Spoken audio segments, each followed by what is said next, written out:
నిజం చెప్పుండ్రోల్లా ఏమంట చెయ్యి పార్టీ అధికారంలోకి వచ్చిందో అప్పటి సంధి కాళేశ్వరం మీదనే పడుతున్నారు కదా.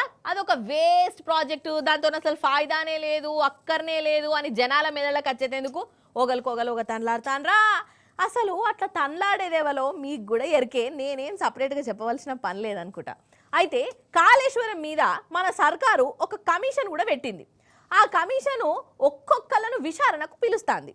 ఇక సోమవారం నాడు మన హరీష్ అన్న ఆ విచారణకు పోయిండు. మరి వాళ్ళు ఏం అడిగిర్రు, హరీష్ అన్న ఏం చెప్పిండు, ఆడ ఏం నడిచింది, ఏంది కథ, అవన్నీ పురాగరుచుకొని వద్దాం రాండ్రి. పొద్దుగాలనే మన హరీష్ అన్న తెలంగాణ భవన్ నుంచి బీఆర్కే భవన్కు పోయిండు. కాళేశ్వరం కమిషన్ వాళ్ళను కలిసిండు.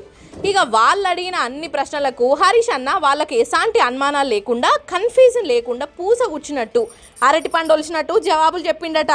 మొత్తం 40 నిమిషాల దాకా ఈ విచారణ నడిచింది. అసలు కాళేశ్వరం కథ ఏంది, మేడిగడ్డ ముచ్చటేంది, పైసలు ఏ పాట అయినాయి, ఇగో గిట్లా అడిగిందట.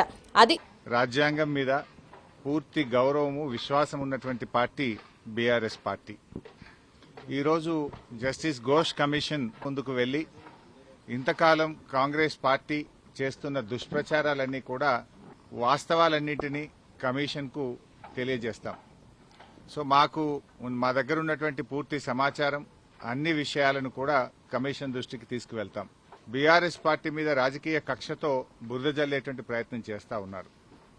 వాస్తవానికి ఒక ప్రభుత్వం విద్వేషంతో కాదు ఆలోచించాల్సింది, వివేకంతో ఆలోచించాలి, విజ్ఞత ప్రదర్శించాలి.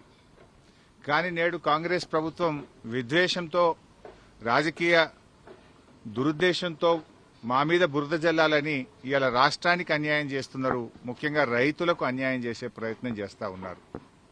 నేను ఒకటే కోరుతా ఉన్నా, విజ్ఞత ప్రదర్శించండి, వివేకంతో ఆలోచించండి. ఈ రాజకీయాల కోసం తెలంగాణ రాష్ట్రం యొక్క నీటి హక్కులను కాలరాయొద్దు అని చెప్పి ఈ ప్రభుత్వానికి హితవు పలుకుతా ఉన్నాను. సంగతి commission chairman justice PC Ghosh sir అడిగిన అన్ని ప్రశ్నలకు హరీష్ అన్న జవాబు చెప్పిండు. అసలైతే కాళేశ్వరం కథనంతా మొన్ననే మన హరీష్ అన్న అందరికి అర్థమయ్యేటట్టు చెప్పిండు. జనాలకు కూడా ఫుల్ క్లారిటీ ఇచ్చిండు. కాళేశ్వరం తెలంగాణకు ఎంత ముఖ్యమో రైతులు కూడా చెప్పుకుంటాన్రు, సర్కారు వాళ్ళకు కూడా అర్థమైంది. అందుకే ఎన్ని విచారణలు చేసినా కాళేశ్వరం పరపతి పెరుగుతుంది తప్ప తగ్గుడనేదే ఉండదని అంటాన్రు.